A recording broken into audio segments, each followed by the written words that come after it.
Selamat pagi semuanya, perkenalkan nama saya Yunatan Adi, NPM 230712440, yang ditemani teman-teman saya pada hari ini untuk menjelaskan tentang beberapa tugas dari PKB. Pada bagian ini, kita akan membahas tentang CNN atau Convolutional Neural Network. Jadi, CNN sendiri adalah model yang sangat cocok untuk memahami gambar. Misalnya, jika kita ingin komputer mengenali apakah gambar berisi kucing atau anjing, CNN dapat membantu melatih komputer untuk membedakan kedua objek tersebut dengan mempelajari pola-pola pada gambar. Cara kerjanya bisa dibayangkan seperti ini. Pertama, CNN mencari pola yang sederhana di gambar menggunakan filter. Setelah itu, pola-pola ini dirangkum dengan pooling. Di bagian akhirnya, semua informasi ini diolah untuk menghasilkan prediksi. Misalnya, pada gambar ini apakah hewan yang ada adalah anjing ataukah kucing, seperti itu. Yang membuat CNN spesial adalah kita tidak perlu memberitahu komputer pola apa yang harus dicari. Model ini akan belajar sendiri, mulai dari mengenali garis, warna, hingga membentuk gambaran objek seperti mobil atau wajah manusia. CNN sering digunakan di aplikasi yang sering kita temui, seperti deteksi wajah. Jadi sebelum kita membahas tentang implementasi CNN pada kode, berikut adalah beberapa requirement yang perlu dipenuhi. Untuk menjalankan kode ini kita membutuhkan yang pertama adalah Python sebagai bahasa pemrograman utama yang kita gunakan. Yang kedua adalah TensorFlow yang merupakan library yang akan mempermudah kita membangun dan melatih model CNN. Dan yang terakhir adalah Matplotlib, merupakan library untuk visualisasi seperti menampilkan hasil gambar, grafik, pelatihan model. Jika komponen ini sudah terinstall, kita bisa langsung mencoba kodenya. Nah, jadi untuk load data, kode ini memuat dan mempersiapkan dataset CIFAR 10 untuk digunakan dalam model CNN. Dataset CIFAR 10 ini berisi gambar dan yang berwarna berukuran 32 x 32 pixel dibagi dalam 10 kelas. Pertama, gambarnya nanti akan dinormalisasi memberikan pixel 0 sampai 255 yang membantu mempercepat dan menstabilisasikan proses pelatihan model. Selanjutnya, kelas dikonversi ke dalam format hot one encoding menggunakan two categorical. Format ini penting untuk mengukur kerugian dalam tugas kita. Dengan langkah-langkah tersebut, dataset siap digunakan untuk melatih model CNN dalam tugas klasifikasi atau analisis pola gambar. Membangun model. Kode ini membangun model CNN untuk tugas klasifikasi gambar. Model ini memiliki lapisan konvolusi, pooling, dan fully connected yang bekerja bersama untuk mengenali pola dan gambar. Model ini dimulai dengan dua lapisan konvolusi dan max pooling untuk mengekstrak fitur-fitur penting dari gambar. Setelah itu, fitur ini diolah melalui aplikasi fully connected dan akhirnya lapisan output dengan 10 neuron menggunakan fungsi aktivasi softmax untuk memprediksi 10 kelas yang berada dalam dataset CIFAR 10. Mengkompilasi model. Kode ini digunakan untuk mengatur model sebelum dilatih. Model dikompilasi dengan menentukan algoritma optimisasi, fungsi kerugian, dan metrik evaluasi yang digunakan. Optimizer yang dipilih adalah Adam, yang bekerja dengan cara adaptif untuk memperbarui robot model dengan lebih cepat dan efektif. Fungsi kerugiannya menggunakan categorical cosentropy yang cocok untuk tugas klasifikasi di banyak kelas, sedangkan metrik yang digunakan untuk mengevaluasi performa model adalah akurasi, yang akan memantau sejauh mana model dapat memprediksi data dengan benar. Kode ini, kode melatih model, digunakan untuk melatih model CNN dengan data yang telah dipersiapkan sebelumnya. Model akan dilatih selama 10 epoch, yang berarti model akan melihat seluruh data pelatihan sebanyak 10 kali. Selama pelatihan, 20% dari data pelatihan akan digunakan sebagai data validasi untuk mengevaluasi performa model dan memastikan model tidak mengalami overfitting. Hasil pelatihan ini disimpan dalam variabel history yang berisi informasi tentang akurasi dan kerugian dari setiap epoch. Mengevaluasi model. Kode ini digunakan untuk mengevaluasi kinerja model setelah selesai dilatih. Model uji menggunakan data uji yang belum dilihat sebelumnya selama pelatihan. Proses ini mengukur kerugian dan akurasi model pada data uji. Dengan menggunakan parameter verbose 2, kita dapat melihat informasi yang lebih detail saat proses evaluasi berjalan. Hasil akhirnya akan mencetak akurasi model pada data uji, yang menunjukkan seluruh mana model dapat membuat prediksi yang benar pada data yang baru. Membuat prediksi. Kode ini digunakan untuk membuat prediksi dengan menggunakan model yang telah dilatih sebelumnya. Model ini menghasilkan distribusi probabilitas untuk setiap kelas pada setiap gambar uji. Dengan kata lain, angka-angka dalam hasil prediksi menunjukkan sejauh mana model yakin bahwa gambar tersebut termasuk dalam masing-masing kelas. Selanjutnya, kode menampilkan hasil prediksi untuk gambar uji pertama. Ini membantu kita melihat bagaimana model memprediksi gambar berdasarkan pola yang telah dipelajari selama proses pelatihan. Visualisasi, akurasi, dan loss. Kode ini digunakan untuk memvisualisasikan hasil pelatihan model dengan membuat dua grafik. Grafik yang pertama menunjukkan akurasi model selama proses pelatihan validasi, sedangkan grafik 2 menampilkan nilai loss selama proses yang sama. Dengan melihat kedua grafik ini, kita bisa memahami sejauh mana model belajar dan melihat apakah model mengalami overfitting atau tidak. Akurasi dan loss diplot berdasarkan setiap epoch, dan perbedaan antara akurasi dan atau loss pada data pelatihan dan validasi bisa memberikan wawasan tentang performa model. Visualisasi ini sangat berguna untuk mengevaluasi apakah model telah berhasil belajar dari data atau mempelajari pola yang tidak relevan. Nah, begini ya grafiknya. Grafik ini menunjukkan hasil dari visualisasi selama proses pelatihan model. Sekali lagi, grafik yang kiri adalah grafik akurasi. Garis biru di sini menggambarkan akurasi data pelatihan yang terus meningkat setiap epoch. Ini menunjukkan bahwa model berhasil belajar dari data. Lalu yang kedua, garis jingga di sebelah kiri ini menggambarkan akurasi pada data validasi. Terlihat tren peningkatan namun melambat di epoch akhir yang bisa mengindikasi sebuah overfitting. Yang kedua, atau yang kanan, kita memiliki grafik loss. Garis biru di grafik loss ini menunjukkan nilai loss selama pelatihan yang menurun signifikan, menunjukkan bahwa model semakin memahami pola data yang dipelajari. 2. Garis jingga menunjukkan nilai loss pada data validasi dengan tren menurun, namun memiliki fluktuasi, menandakan tantangan dalam generasi pada data yang belum pernah dilihat sebelumnya. Visualisasi ini membantu memahami performa model selama pelatihan dan mengevaluasi potensi masalah, seperti overfitting atau kesulitan dalam mempelajari pola validasi. Kurang lebih seperti itu saja penjelasan tentang Guided CNN. Untuk penerapannya di studi kasus nyata, yaitu menggunakan data model foto mentah yang dianalisis, akan dijelaskan oleh rekan saya, Abi.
Halo semuanya, perkenalkan nama saya Arwindo Sandi Pratama dengan NPM 23071212555. Di sini saya akan menerangkan mengenai praktikum keempat, yaitu pengenalan pola. Pada pengenalan pola ini, kita akan menggunakan dua model, yaitu hard cascade dan SSD atau single shot detection. Nah, langsung saja. Apa itu hard cascade? Hard cascade adalah algoritma untuk mendeteksi wajah dengan gambar menggunakan fitur HAR yang eh, yang akan membandingkan area gelap dan terang di bagian penting wajah, seperti mata dan hidung. Prosesnya dimulai dengan integral image untuk menghitung intensitas pixel, lalu menggunakan metode ADAPUS untuk memilih fitur paling relevan. Deteksi dilakukan menggunakan melalui cascade classifier di mana area gambar diuji bertahap. Jika tidak memenuhi kriteria di satu lapisan, area tersebut langsung dieliminasi. Penggunaan ini membuat hard cascade cepat dan efisien dengan beban komputasi yang rendah. Oke, langsung saja. Nah, untuk ini adalah contoh prediksi dari model hard cascade, di mana deteksi ini bisa mencapai lebih dari satu. Oke, next. Nah, di project atau praktikum kali ini, kita akan menggunakan library OpenCV dan Matplotlib, di mana OpenCV atau Open Source Computer Vision Library adalah pustaka yang digunakan untuk memproses gambar dan video, seperti membaca file gambar, mendeteksi objek, atau melakukan manipulasi gambar lainnya. Dalam kode ini, OpenCV kemungkinan digunakan untuk membuat atau memanipulasi gambar. Dan Matplotlib, khususnya modul PyPlot, adalah library untuk membuat grafik atau visualisasi data. Matplotlib akan digunakan untuk menampilkan gambar yang diproses oleh OpenCV secara lebih interaktif yang dapat dibaca oleh manusia. Oke. Selanjutnya yaitu wrappering. Dalam kode ini, pada load gambar, kita akan menampilkan, kita akan meload atau mengambil gambar dari directory, lalu mengubah gambar berwarna skala abu-abu menggunakan fungsi CV2 CVT color.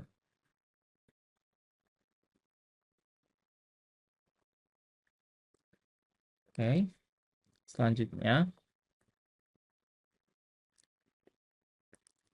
yaitu convert ke gray image. Gray image ini digunakan agar memudahkan hard cascade untuk mendeteksi wajah secara berkala. Nah, yang terakhir itu load model hard cascade sendiri. File ini berisi data model yang telah dilatih untuk mendeteksi wajah dan model tersebut diinisialisasi dengan CV2.cascade classifier untuk digunakan dalam proses deteksi. Oke, lanjut saja. Predicting. Kode ini mendeteksi wajah pada gambar menggunakan metode detect multiscale dari model hard cascade.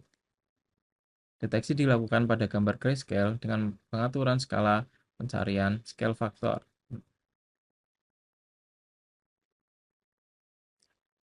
Jumlah tetangga minimum untuk divalidasi, yaitu ini, 5. Dan ukuran minimum wajah yang dideteksi, yaitu 40 kali 40. Setelah wajah terdeteksi, maka kotak hijau digambar di sekitar koordinat wajah menggunakan kode draw bounding box.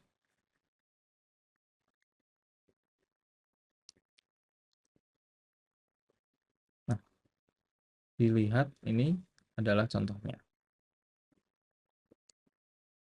Nah, yang kedua itu ada menggunakan SSD model atau single shot detector. Apa itu single shot? Single shot detector adalah algoritma deep learning yang digunakan untuk mendeteksi objek, dalam hal ini adalah wajah. Model SSD bekerja dengan mengidentifikasi koordinat bounding box dan klasifikasi objek dalam satu langkah, atau yang disebut juga single shot, sehingga sangat cepat dan efisien.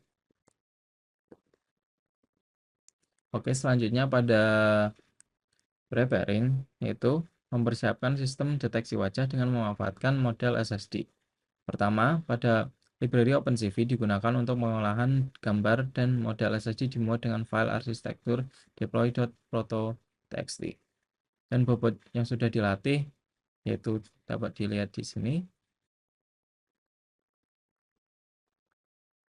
Nah, gunakan fungsi cv2.dnn.readNet from cache. Model ini dirancang khusus untuk mendeteksi wajah dalam gambar atau video. Selanjutnya, webcam diinisialisasi menggunakan cv2.videoCapture untuk menangkap video secara langsung yang akan menjadi input untuk mendeteksi wajah secara real time. Nah, pada ini adalah fungsi dari deteksi wajah. Fungsi ini mendeteksi wajah dalam satu frame video. Gambar diubah menjadi format blob untuk diproses oleh model SSD. Model deteksi wajah dan memberikan tingkat kepercayaan atau confident untuk setiap hasil. Jika confident di atas 50, kotak pembatas digambar di sekitar wajah dan persentase confident ditampilkan. Jika tidak ada wajah yang terdeteksi, maka pesan wajah tidak terdeteksi muncul di tengah layar dengan teks merah. Hasil akhir adalah frame video yang telah diperbarui dengan deteksi wajah atau peringatan. Jadi dari fungsi ini kita membalikkan sebuah gambar yang akan menjadi video. Nah, selanjutnya itu fungsi utama. Fungsi di dalam kode ini menjalankan deteksi wajah secara real time dengan webcam dalam sebuah loop tanpa henti. Setiap frame video yang diambil dari webcam diproses oleh fungsi detect yang menambahkan kotak pembatas wajah atau pesan peringatan jika wajah tidak terdeteksi. Hasilnya kemudian ditampilkan dalam jendela bernama Real Time Face Detection with Confidence Score. Program akan terus berjalan hingga pengguna menekan tombol Q atau menutup jendela, yang akan menyebabkan loop berhenti. Setelah itu kamera akan dilepaskan dan semua jendela OpenCV akan ditutup untuk membebaskan sumber daya. Nah, ini untuk contohnya ketika wajah terdeteksi maka akan ada confidence score terletak di atas kiri, pojok kiri atas. Jika tidak terdeteksi maka akan menampilkan teks wajah tidak terdeteksi. Baik, itu saja dari kami. Itu saja penjelasan dari kami. Saya ucapkan terima kasih telah menonton.